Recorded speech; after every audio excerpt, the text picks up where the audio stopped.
Welcome back sa akin channel. Babati muna ako dyan sa baklay mo. Pinag-udto yung atanan dyan sa baklay. Ito pala yung pagkain namin ngayong tanghalian. Nag-spaghetti pala ako.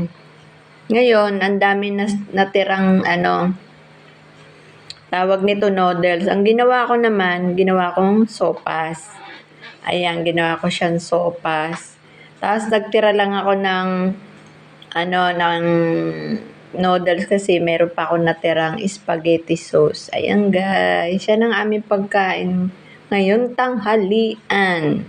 Sayang naman kasi kung hindi mo lulutuin. Ayan, ang sarap ng sopas. Ilagyan ko lang siya ng chicken, tapos gatas, tapos repolyo, tsaka carrot. Ayun pala, may prutas pala ako. Bumili pala ako ng prutas tsaka yung tasty. Ayan ang aming pagkain ngayong tanghalian. Hindi ako nagluto ng ito lang ang aming pagkain, guys. Ayan lang.